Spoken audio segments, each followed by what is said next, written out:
रहेगा, लेकिन dealing room में इस बीच क्या चर्चा हो रही है, यतिन हमारे साथ है। यतिन बताइए। तो आज सेलिंग काफ़ी ब्रॉड बेस्ड है और प्रॉब्ली इंडेक्स मैनेज करने की कोशिश हो रही है एक्सपायरी वाले दिन, लेकिन दो स्टॉक्स जो डीलर्स आज अपने रडार पर रखे हुए हैं।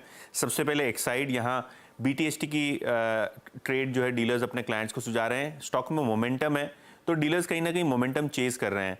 अगर हम बात करें रिजल्ट्स की तो रिजल्ट्स अच्छे, जिसके बाद थोड़ी बहुत फंड बाइंग भी देखने को मिल रही है और डीलर्स को लगता है कि यहाँ से 490-95 तक के लेवल्स आ सकते हैं। तो यहाँ से 3 से 4% की ट्रेडिंग अपसाइड उनको लगती है 2 से 4 दिनों में आ सकती है।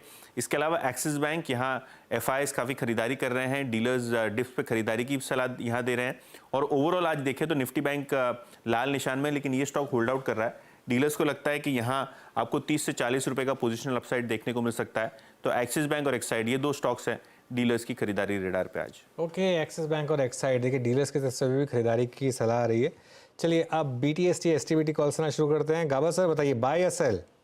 आई थिंक बाय बिल्कुल बाय होना चाहिए। और स्टॉक जो मैंने चुना है इस वक्त वो है आरईसी, 505 पर ट्रेड कर रहा है। स्टॉप होगा करीब 498 या समवेयर क्लोजर टू, मैं कहूंगा यस स्टॉप होगा 498, टारगेट होगा करीब 520 का आरईसी।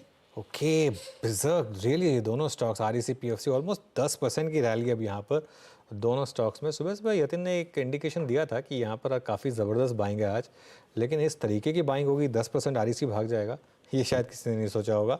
रचना जी, आपका कैरी कर रही हैं परसों के लिए?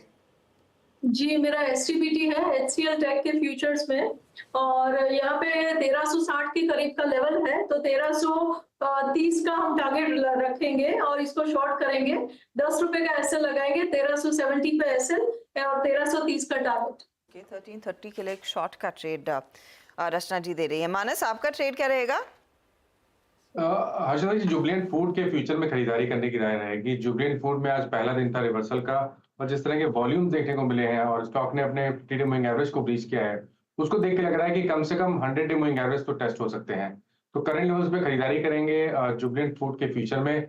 465 के प्राइस चल रहे हैं, 459 का स्टॉप लॉस लगाएंगे और 478 के टारगेट सेट करेंगे। ओके, श्रीकांत, आपके रेडार पर कौन सा स्टॉक?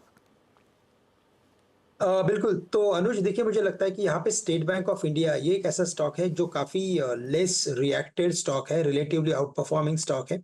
और जैसे कि रैली हमने मार्केट में देखी थी फ्रॉम 22,300 से लेके ऑलमोस्ट 800 तक की, तो वहां पे थोड़ा सा करेक्शन एक्सपेक्टेड था, क्योंकि काफी बड़ी कॉल राइटिंग भी वहां पे खड़ी थी और थोड़ा सा करेक्शन। मुझे लगता है करंट लेवल्स के आसपास कहीं मार्केट सपोर्ट ले लेगा और वापस से एक यूटर्न हमें शायद गुरुवार के दिन देखने मिल सकता है। तो करंट लेवल से स्टेट बैंक ऑफ इंडिया को लॉन्ग करें, जो इंडेक्स हेवीवेट भी है। 825 826 के करीब इसे खरीदे। स्टॉप लॉस यहाँ पे रखना है हमें 814 रुपए का, यानी 10 रुपए का स्टॉप लॉस रखें। टारगेट्स नजर आते हैं मुझे 855 से लेकर 860 रुपए के। ओके, एसबीआई 855 860 की तैयारी, तेजी का ही ट्रेड आपने करना है कैरी। अमित, आपका ट्रेड क्या रहेगा, एसटीबीटी या बीटीएसटी?